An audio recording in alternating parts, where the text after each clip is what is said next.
This is the Aston Martin Heritage Podcast with Garry Taylor. Welcome to another episode of the Aston Martin Heritage Podcast, and thank you for choosing to listen. Please do look back at our previous episodes, as there is some good stuff there in case you missed them, and probably some ropey ones too, but you can just blast through those. If you have any ideas of podcasts or even want to appear yourself, please drop us an email to podcast@amht.org.uk, and we will love to hear from you. So, on to this one. Here at the AMHT, we do love an anniversary, as it allows us to focus the podcasts and our work on whatever has been celebrated. Other than the 110 years of Aston Martin a while back, we're now looking at another significant number, this time being 90 years, and this time, this belongs to the Aston Martin Owners Club. So here, to crack open the bubbly and blow some candles out, are Tom Wesley, chairman of the AMOC, Anthony Ode, chairman of events, and all the way from the USA, well, I say all the way because he's looking at me on Zoom right now, Bob Welch, representing the AMOC Americas. Gentlemen, thank you for finding time and being here. So I've done a little bit of research, but it's only very little. I can only think of one or two off my head of a similar age, and that's the MG Car Club and the Vintage Sports Car Club. So 90 years is quite an achievement for a club, isn't it, Tom? Shall we go to you? Yeah, thank you. No, it is indeed. As far as I know, because I did check what the single mark car stats were as a car club, and I think the oldest one was the Jarrett Car Club, as some may remember, was built in Yorkshire years ago in the 1920s. And then there was the Riley Owners Club, which I think still carries on.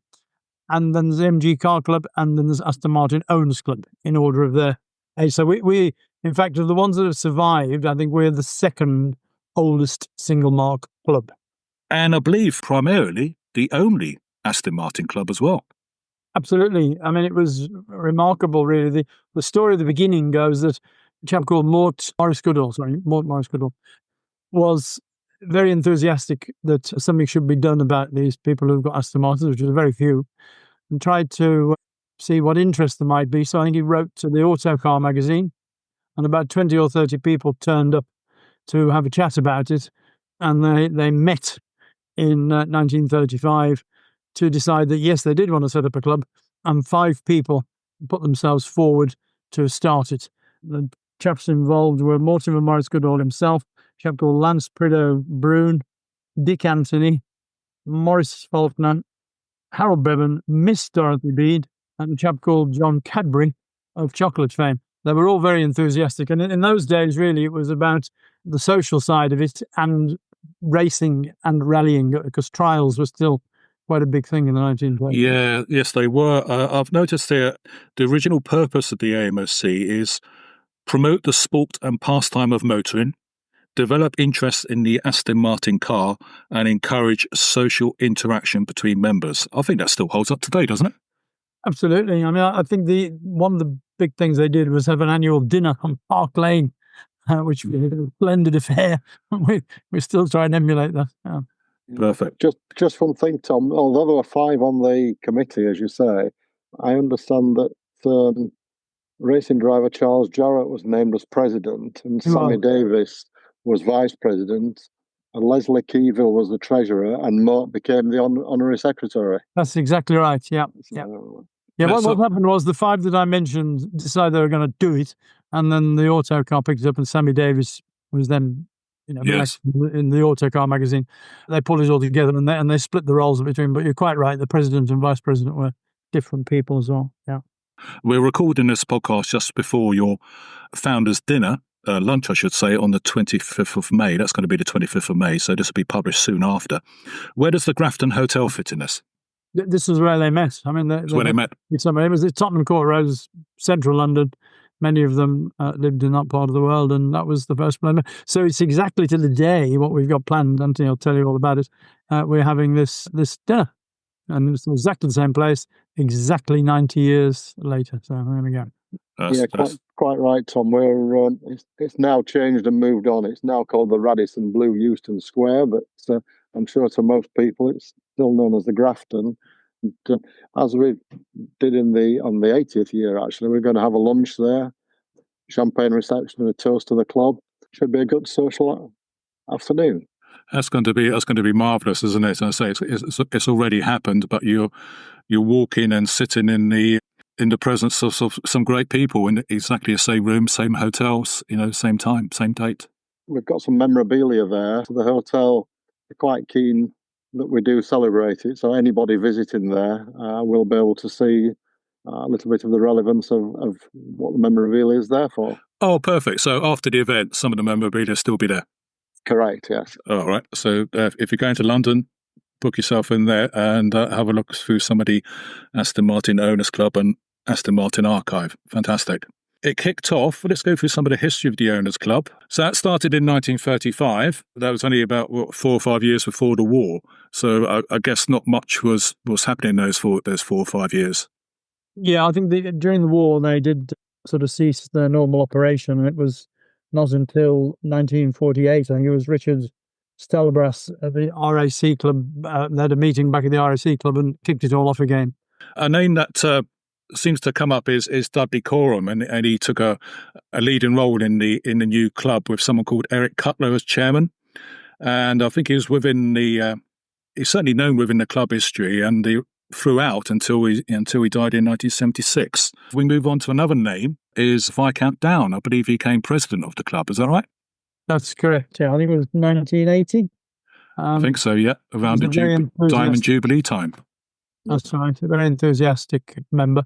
And in the 60s, he was very involved with the racing programme, seeing what the interest in that. And then subsequently, he himself managed to help organise Le Mans entries with others very successfully to keep the show on the road, so to speak, when the company probably hadn't got the resources to do it on their own. So, yeah, it was very, very supportive and a very effective president. Yeah.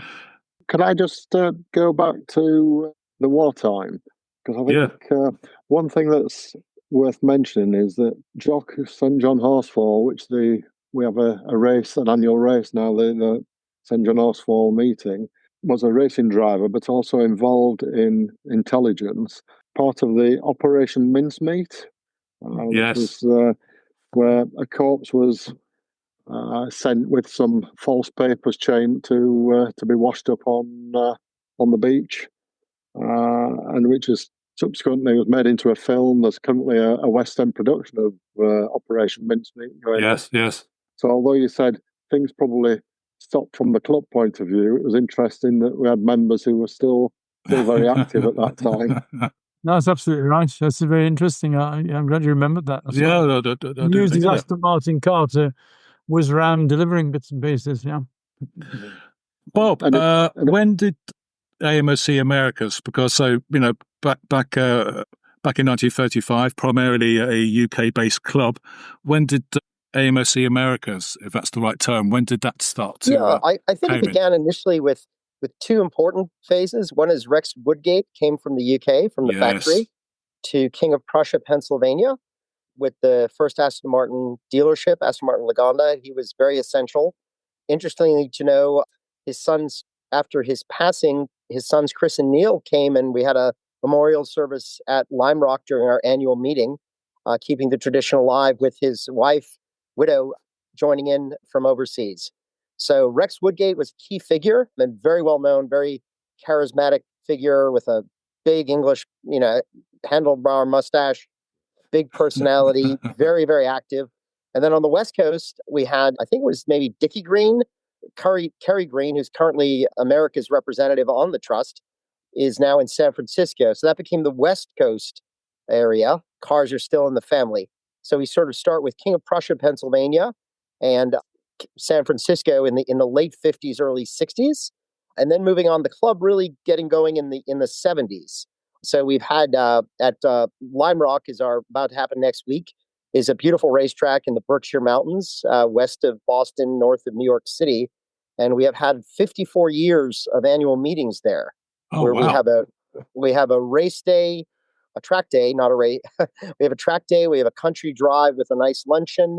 We have a concours, which draws at times up to 150 members from North America and internationally. We've been very lucky to have people coming over from the UK to visit us: Stephen Archer, Ian Barclay, Liz Ayres, Tim Cottingham, many others. So the club I think is evolving in the Americas. It's gotten very large. As people may know, the Americas are now the largest market for Aston Martin Lagonda cars. So it's definitely grown from sort of a vintage car racing club community to a social enthusiast community. We have had some terrific events aside from Lime Rock. We have one in Ontario in September called the Great Lakes Gathering, which Alec Ackerman, the head of Canada East, organizes. That draws maybe 150 members to a beautiful place called Niagara-on-the-Lake. We have big events every year in the West Coast. There's a North-South meeting from California members.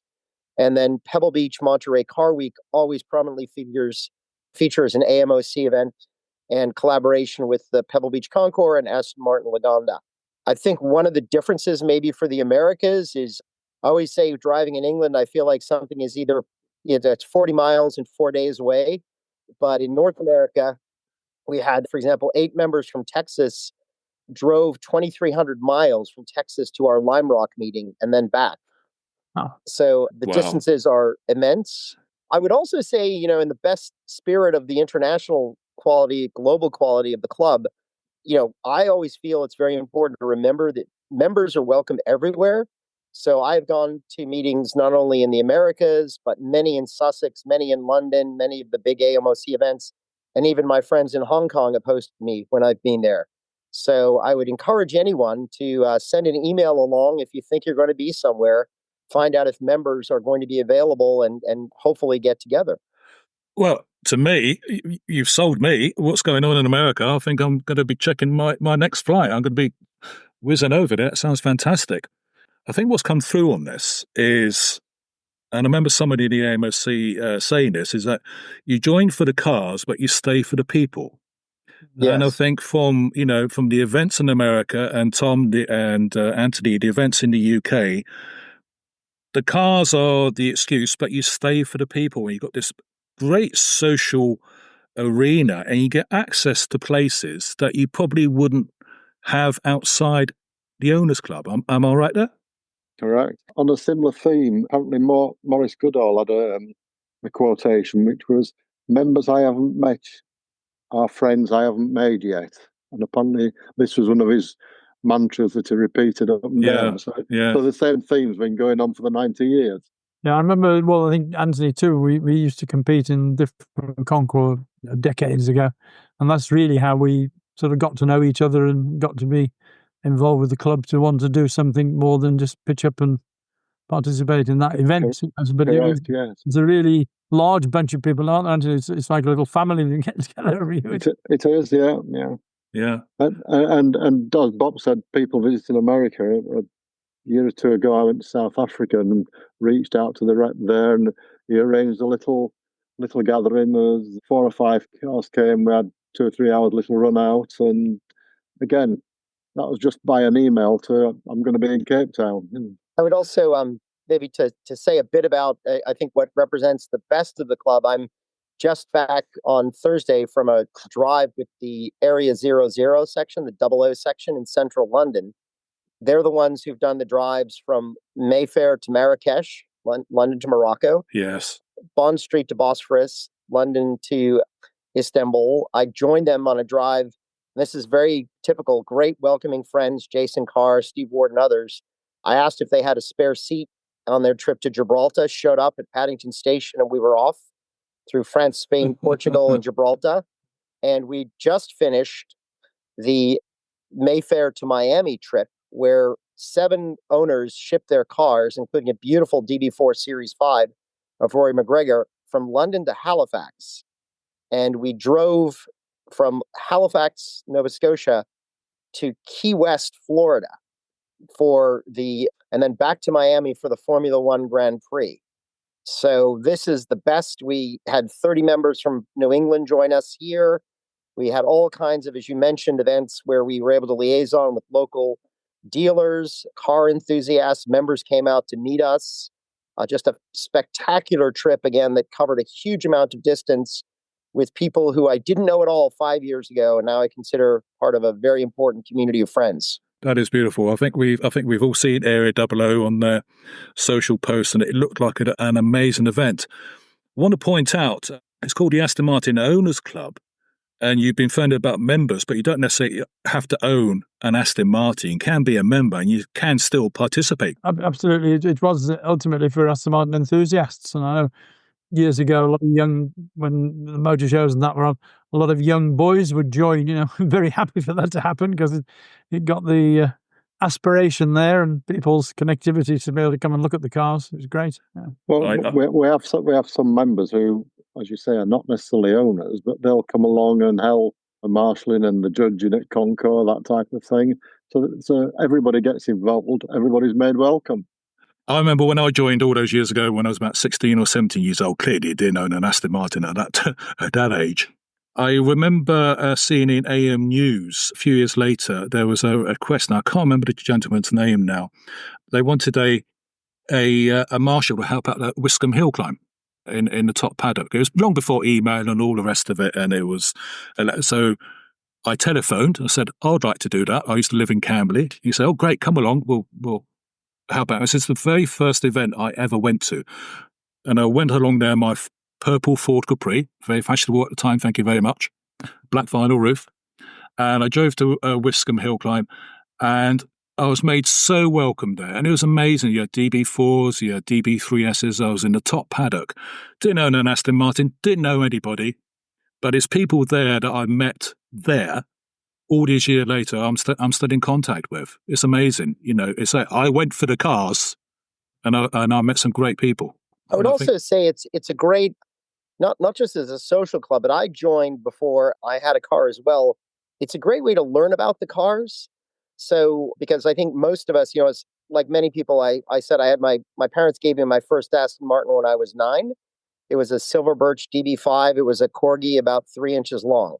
So I was smitten with the mark. And then I joined the club, and it was a terrific way to learn about the cars, what the differences were. People were very kind to let me drive their cars. And when it was time for me, it was aspirational to buy an Aston Martin. I felt like I had a lot of free expert advice, which cars worked well, which cars had certain, differences, and which was a specific car that would be good for me. And many of our members, back to Anthony's point, one of our most enthusiastic local members for many years was a member active in all the pub nights, organizing James Bond film nights, and finally got his DB, Aston Martin V8 Vantage just this year after many years of being in the club. And, it's perfect car, perfect for him, but he's been a stalwart, long before he owned a car. Just looking ahead to some key events in AMOC history, I think a key event in my mind was the AML Centenary, the 100 years, and that was in 2013.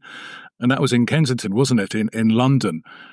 A beautiful sunny day, so many Aston Martins there, and the AMOC were the driving force behind that, weren't you? We cooperated with the company very well, to be fair.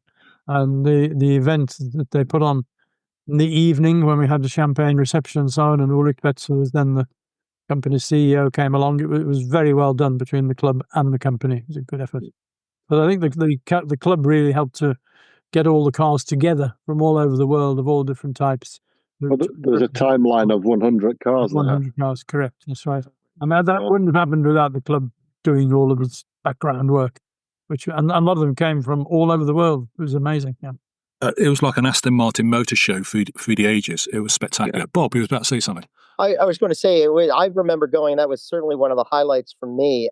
And, some of the special things, we were invited to the ceremony of the keys at the Tower of London by a member, which was spectacular, and as a great Anglophile and British history enthusiast, it was terrific. Over 60 members came from North America to attend the centenary, including bringing cars over, and some members left their cars here to do road tours of Europe, the UK, Ireland afterwards. So just a spectacular example of what the club can do when members get together and share their enthusiasm. Absolutely. Sharing enthusiasm, members together. We're 90 years. We've blown the candles out. So I think you've got 1 or 2 events going on this year, haven't you, Tom? Tom and Anthony and Bob? Yeah, we've got a lot of events. Actually, you've got a lot of events. I received a brochure, I think, a couple of months ago, and I think I remember dropping you an email, Tom, and said, my goodness, this is full. Well done to the team behind it. So Anthony leads that, but we've got the Grafton Hotel We've got the Spring Concourse is going to be at Burley House, which is a magnificent place with loads of grounds around it. And there's tours as well, aren't there, Anthony, in Scotland? Yeah, we've got we've got a 90th anniversary Highlands tour, which is starting in Yorkshire via Edinburgh, going up to the Highlands, a dinner on the Royal Yacht, all 5-star luxury on that one. Right. We can go for some of these events individually in a moment, but when did you start planning these? When did the memo go around? Surprisingly, perhaps only last year. Really, to be fair. There's a lot of work by members of the events committee who've putting this together. The big one that we're going to be doing that's slightly different is we're calling it the International Anniversary Weekend, which we've chosen Austria. So we're going to go out there. There's going to be a tour out there, a weekend in Austria for 3 nights in a hotel that we've selected at Southholden. Events to do there. So there'll be a drive out at one of the passes, a city tour to Salzburg. There is a handling circuit and track there at the hotel. So that's an option for members to do that. We're actually then on the Saturday going to have a concours there, which is unusual being outside the UK from our point of view. I mean, there have been concours in the Netherlands and places, but be the first for us to do a European one. Sorry, Tom?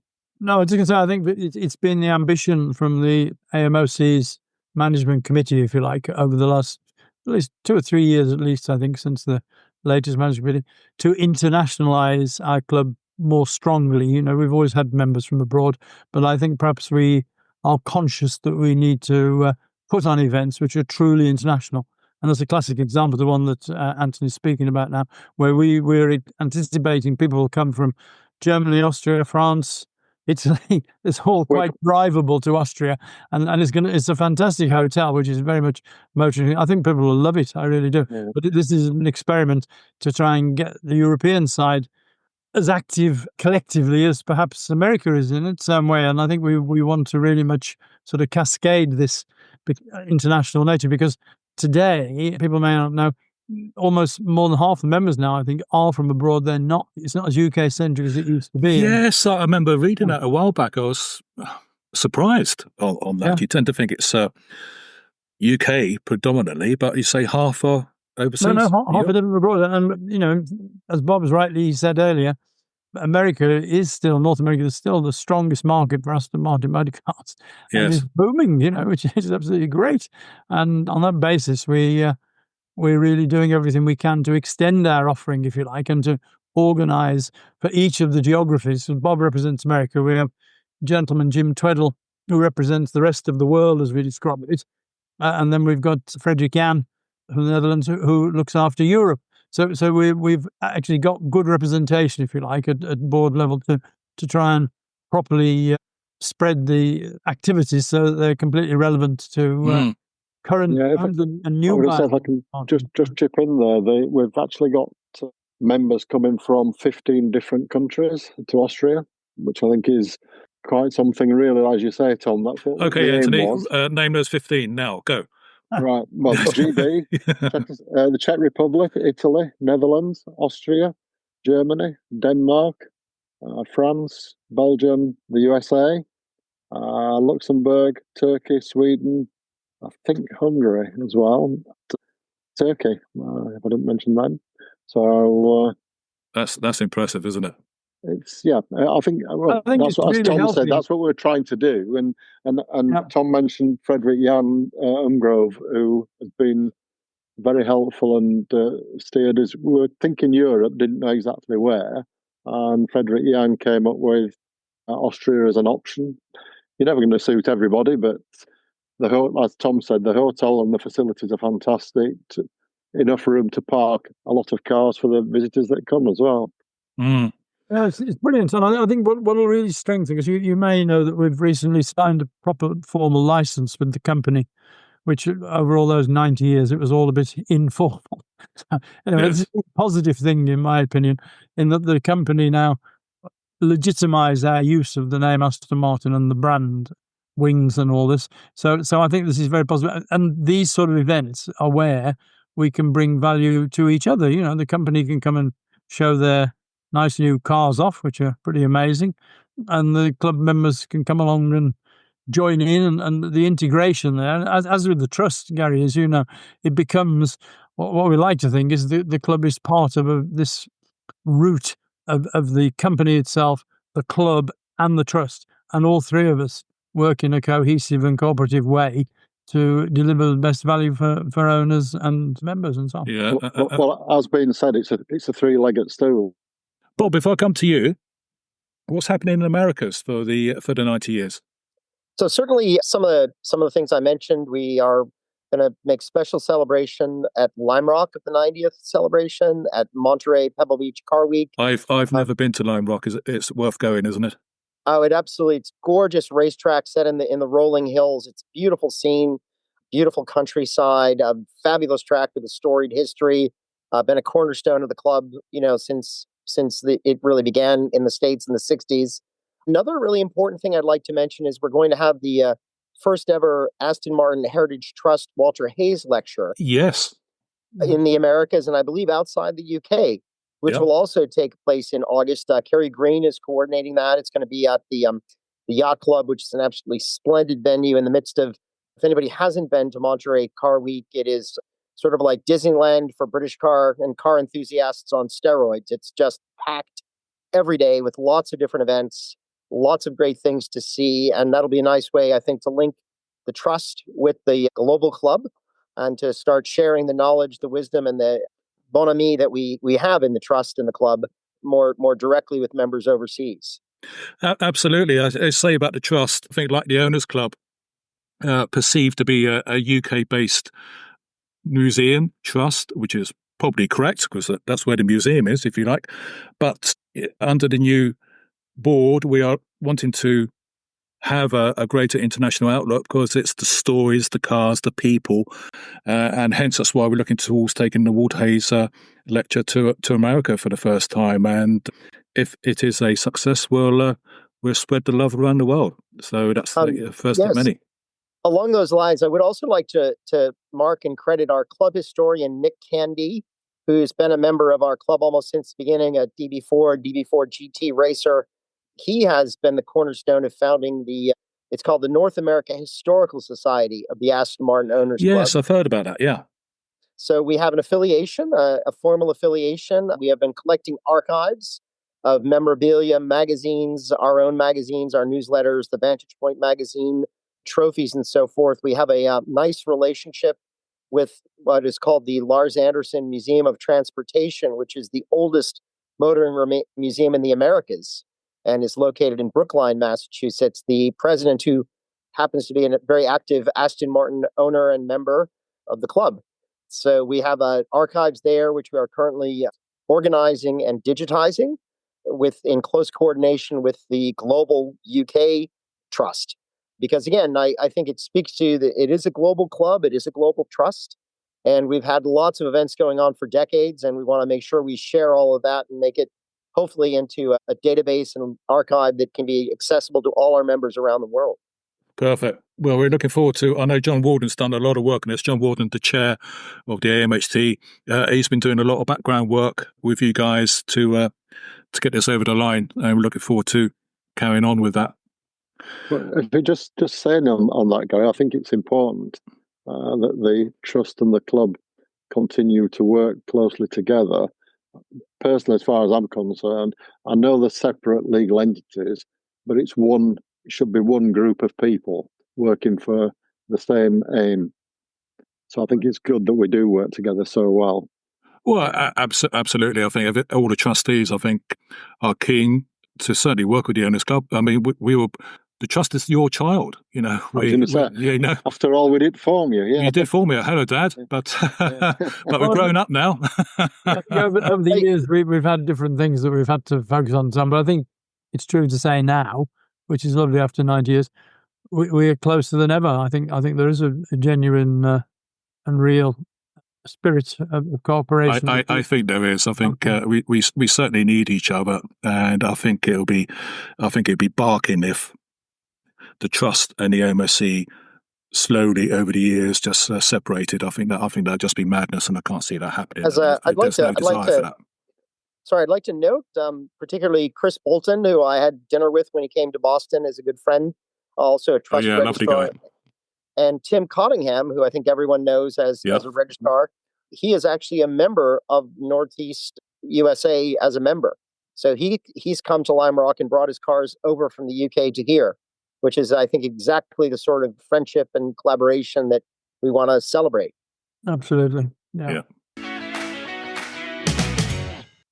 Can I just go to 2 events, Garry? Yes. Because all the ones we've been talking about are pretty high-end events, which is fantastic. Because as treasurer, I'm trying to find a treasurer of the AMHT. I'm trying to find the money and the excuse to go to all of these, but I'm still working on it. Yeah. So find something cheaper for me.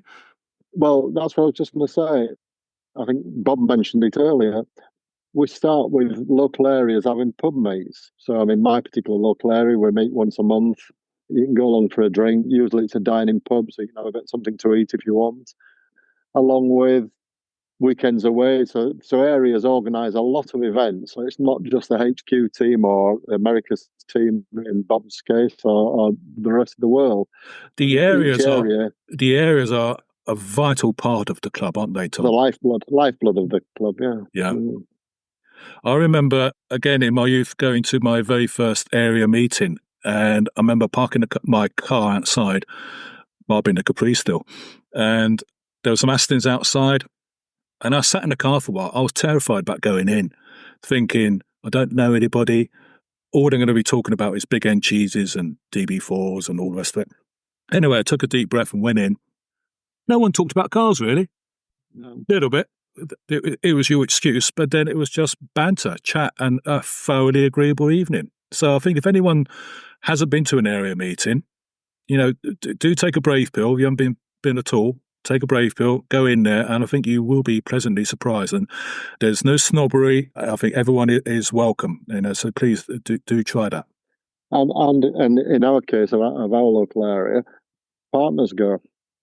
Yes. So it's not just. I think there's, like you say, there is this thought that it'll be a group of old men talking about sprockets and chains and oils and things, which may well have been some years ago, but now, as you say, probably cars don't always get mentioned. Yeah. The only other thing, Garry, which you've not mentioned is the Hotel de France for Le Mans. Yeah. We've got a weekend set up there. I'm not sure. Actually, Anthony probably tell you better than me exactly what's going on, but we all are aware that the Valkyrie is going to, for the first time in our memory, have an attempt to outright victory at Le Mans, which would be awesome if it comes off. But of course, there's going to be a huge amount of interest from all AMOC members and owners and whatever. So it'd be lovely to be there. And that. So you're right, Tom. We've on the Friday, the 13th of June, we've booked the Hotel de France, which is, well, a lot of members will know, is the hotel where the team were based in 1959 when they actually won Le Mans. Yes. And so we're going to the same hotel, having dinner and drinks the evening. As Tom said, important Le Mans this year because Aston are entering the main class, shall we say, to try and get an outright win. We also go to the Classic Le Mans. I've done for many years and have a strong presence there. A lot of members go park on the infield. You can do a track. I think the Classic Le Mans and the Silverstone Festival is, as it is now known, Silverstone Classic. I think this is where the AMOC membership becomes an advantage because this allows you access that you wouldn't normally have if you weren't a member. For the Le Mans Classic, unless you're a member, because it's AMOC infield parking on the Bugatti side of things, I think it is. Yeah. You have to be a member, right? You book for first tickets and you get access to that. Silverstone Classic, Silverstone Festival, infield parking. It's through a club code that gives you access to this. Otherwise, you're in the general car park. As I'm saying, being a member of a car club, being a member of the AMOC does allow you to have access to these events. Yeah, and someone said earlier, it gives you access to places where you don't normally go, or you can't. Yeah. You couldn't just turn up in your car and say, "Oh, can I come in here?" But we fortunate enough to be able to organise events. Yeah. Not like the Kensington Centenary, there was the reception there. Our Concours events, certainly the Spring Concours, we've met in some fabulous stately home, country houses. There's a dinner in there, which again, you can't just go and have a dinner there. The biggest one, and it was Sandringham, wasn't it, last year? Correct. It was awesome, yes. To be allowed to park all our cars, very close to the house there. So we actually were allowed to park the cars that were entering the Concours in front of Sandringham House. Yeah, that was fantastic. Things that you don't get. We're very fortunate that His Majesty the King is an avid Aston supporter, and we were lucky enough to have his car there, which is the DB6 Volante that was, I think last seen in the royal wedding in William and Kate. Absolutely. Let's go to the future. 1935, there was never an internet, no emails, no thing. It was very, everyone had to come together. Now, as we all know, the internet, Facebook groups, and God knows what else, all vying for people's attention. Tom, how do you see, what's the outlook for the AMOC? I'm going to talk about the barn in a minute, but perhaps each of you, and particularly Bob, how do you see the international outlook? How do we compete with the barrage of information that is out there? So, I think what's very exciting is I think we do have a much more global outlook as a club. Social media, internet allows us connectivity. It never would have occurred, 40 years ago to send a letter to Hong Kong and say, I'm going to be here these dates. Is anybody around for a meeting? So I think, there's lots of informal WhatsApp groups and Facebook groups where people are sharing information about what's going on. So that gives us a tremendous amount of flexibility and adaptability. And I think it's only a question partly of letting people know what we're doing, because, I'll give you a small example. We were down with this group. We were down in a place called Topoco for the Tail of the Dragon, which is one of the best driving roads in America. We had the 7 Aston Martins out front. A man came out, starts talking about the cars. He's the owner of the hotel. He has a DB9. He invites us, to Key Largo, to another one of his properties. Just fabulous. And I think that now he's getting very involved in Florida through our club. Not a member, but obviously somebody is tremendous enthusiast and now is a member. And I think that's what we want to do and keep doing. Is let people know what you're doing, basically. Yeah. So show the cars. I mean, everywhere, I would say, whatever people think, these cars go through and they are an event. People want to see the cars, from small town gas stations in Canada to the Miami Grand Prix. People are coming up, surrounding the cars, wanting their pictures with the cars. I think people forget, how rare these cars are and how special they are. Yes. Since we're fortunate enough to be around them a lot. But I bring the cars out, talk to people, give them information about how to connect. And I think we were just going to go from strength to strength. I think, interestingly, Bob, you touched on a point there as well. I think that the internet, the modern communication is fantastic, but it's the people, back to the people. Yes. And you summed it up there where the guy came, he was really friendly, was enthusiastic, and that was face to face. So it's dealing with people. And that is the bit that you will never get purely with the internet or anything like that. Yeah, yes. No, I agree. The other thing, I think, to answer your question, Gary, is that we have at the highest level in the club now, it's an absolute ambition to be sure that we're relevant to owners of new motor cars.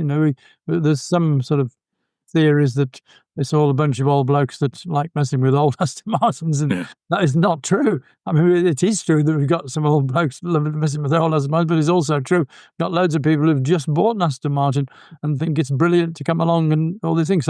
So there's a real target, there's real ambition at the highest level in the club. I'm trying to orchestrate that, if you like, under my reign as chairman, so that we're pushing for more members, and we're pushing for members who are absolutely buying new motor cars. And the opportunity there is huge, because we're 7,000 members. Well, they're selling 5,000 motor cars a year now. And if we only had 10% of them, that's 500 people per annum. So without being too greedy or too over the top, what we want to do is just to make the event so relevant and so enjoyable, which we've just been talking about, that the new guys want to come along and enjoy it. And I think on that basis, I think over the next few years, and probably 2 or 3 years, saying we could quite readily go from 7,000 members to pushing up towards 10,000, and that would be our ambition. We don't have to be massive, but I think that would be our ambition, to see the club being successful and grow at that sort of rate. Yeah. It's a matter of communicating what the AMOC and the AMHT, this is available to you. Come and join us. I think it'd be fantastic. And this is where the rare money can't buy, but obviously it can, events come in, because if someone's just bought a new Aston Martin, it will be good, and to make them part of the club, that they can get into things that, wow, yeah, I'd like to be involved in that. And that's, like you say, being a member, you can do that. It's just like the parking at Silverstone and Classic Le Mans. Yes. Let's deal with the barn. Now, the barn came into existence. We've been, 25 odd years or something like that. It's a beautiful building. For those who don't know, the trust is there, maintains its archive from there. Have a great team of people there. And also we have the offices of the AMOC. But I think from both our point of view, certainly from the trust point of view, the barn we've outgrown its purpose. So I think we can all agree on that, yeah? Yeah, I think the thing that you've got to remember is back in the 1980s, when it was being thought about and the barn was bought, one of our members was an architect, John Browning, and he did a super job in making something special. It was the barn. That actually, we thought then, many of us, that the Aston Martin was coming to an end. They were going back once more. The volume of cars being built was a handful per week. And it wasn't until Ford's engagement, when they bought the company and tried to reinvigorate everything, that suddenly we're building thousands of cars and not hundreds and tens.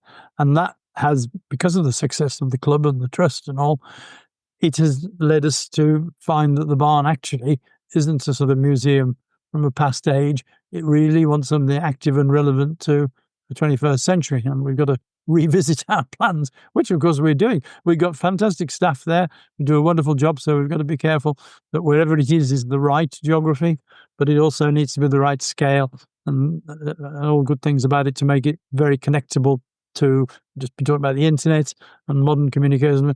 There are reasons why the barn isn't ideal, and we need to be addressing that. Yeah. And the AMHT is working with the AMOC to find new premises, but premises are not just part of it. We are looking towards what they call finding the future. It goes beyond we want to get away from a UK-based museum, as I'm sure you want to get away from a UK-based club. And we're looking towards the new premises, wherever they're going to be, are going to be very much fueling an international outlook. I feel that's the way it's going to be. It's going to be a base, but it's not going to be perceived as a UK-based trust or UK-based museum. So I think we are. It's a long process, but we got to get it right. Are you thinking about, when you say that, having a travelling section of the museum, if you want to call it that? Yeah. One of the things is working with partners, going around the UK, going around the world, going to the United States to champion Aston Martin heritage. I think it's a marvellous opportunity, the modern connectivity, like we do now with podcasts and whatever. It can bring us, more effectively together than ever before. I was just going to say, I think what Bob was saying about the 0-0 trip in down the East Coast, whenever the cars are there, it draws a crowd. So if you have I'll call it a travelling museum, probably not the right way, but and you get the local club members involved, you've suddenly got an attraction there, haven't you? And that will move wherever. Bob, do you have a view on this, on the trust of the AMOC and its international outlook, how it could be improved? Well, I think, obviously I have an older car, and the new cars are absolutely amazing in all sorts of ways that the older car aren't. Older cars are different. But at the same time, I really think it is the heritage that distinguishes Aston Martin. I mean, at the risk of sounding, glib, there's a lot of tremendous cars out there, but there's a reason people buy Aston Martins. And I don't think it's just because they're terrific sports cars and Grand Tours. I think it's because it's an iconic image, an iconic brand, an iconic association, and with James Bond, British history, racing triumph at Le Mans and elsewhere. So I think that's always going to be central to the Aston Martin brand, that heritage is a connection, because I think, again, there's lots of different cars out there, but there's a reason why people are driving these cars. And there's a reason why people are excited to see them, because, there's lots of cars out there. But as I said, every time we stopped for gas, people stopped and took photos of us. People came over and wanted to talk. And I would say, it's a great thing. Obviously, some of the association is with James Bond. One of my predecessors on the member survey, he said, first question was, how much did James Bond have to do with the purchase of your first Aston Martin? And the second question was, no, really. Because, for a lot of us, that's when we first saw Goldfinger or Thunderball, and that the hook was set. But, I think we had a great event in Boston with Aston Martin Formula One and the British American Business Council and Massachusetts Institute of Technology. And it was a 1920s pre-war racer that I think drew more attention than all of the other cars, which included a DB4 convertible and a lot of beautiful new Vanquish and DB11s. But, that's the thing people don't see. 100-year-old racing car, still racing, still going at unbelievable speeds. And, if you think you're brave, go 100 miles an hour in a pre-war car. Wow. It's a lot different. Quite right. Quite right. Point to add in, which you mentioned there, which we've obviously got a strong competition. So there's the St John Horsefall meeting every year. And we've got a hill climb and sprint championship that goes, which is a fantastic taster method into doing some motorsport. And of course, that was the roots of the club, as we all know. Absolutely, yeah. But unfortunately, these days, the commerciality of most race tracks makes it a very expensive indulgence. So we have to, and we have as a club, we've tried to address this, because we've a couple of events on now in conjunction with the Bentley Drivers Club. So we share the expenses of hiring the track, and that has been helpful to members to still be able to afford to do some of these events, certainly in the UK. And you still do track days as well, don't you? Yeah, we do track days as well. Yeah. I think the whole world's changed, because increasingly with Goodwood now in the UK, and then the things that we've spoken about with Bob in North America, there are so many events for people who are enthusiastic motorists, which are not necessarily racing. It's just a different one. And they did it probably in the 20s and 30s, and when we were just getting going in the 30s and 40s and so on. It works, but maybe not quite what we did in the beginning. But it's great that we do keep the St John Horsefall race, for example, going every year. And I go as far as to say there's probably more pre-war cars now actively racing than there has been since back in the day, because they've become more valuable. They're also of greater interest. A lot of people who have never seen cars of that age. And the events in North America and Goodwood, for an example, give a great showroom. People who can afford those cars and want to show them off, that's the perfect way to do it, and then everybody wins, I think you're right, Tom, that the pre-wars have come to the fore this last, 5-10 years with the racing. I mean, going back 20, 30 years, it was the Newport Pagnol DB456s that were racing. But because of the values of the car, they were converted back from being a race car into road cars, which took a lot of them out of the racing scene. That's right. Yeah. But because these events exist, companies like Akuri Batelli for the pre-war cars and other independent Aston Martin, they can make a specialization out of preparing these cars beautifully for their owners, So that's really something that didn't exist before. Yeah. So I'm going to allow you to do a sales pitch. This podcast, we have about 25% listeners in the United States and about 10-15% in Germany, and it's spreading around. Why should someone join the AMOC, whether in the UK or the overseas? Why should someone join the Aston Martin Owners Club, and how do they do it? Well, it's very easy to do, because you can go online now and just follow the instructions and become a member. But the reason why you do it is because for a very modest fee, in my humble opinion, about the price of what you fill the petrol tank with these days, you get all this connectivity to our publications, which are monthly, in the UK, but they contain information about all activities going on globally. And there's also the Aston Martin Quarterly, which is a glossy photo. That is a beautiful publication, a quarterly, isn't it? Absolutely, which I think everyone would enjoy it. If you're interested in cars in general, but Aston Martins in particular, you're going to enjoy that.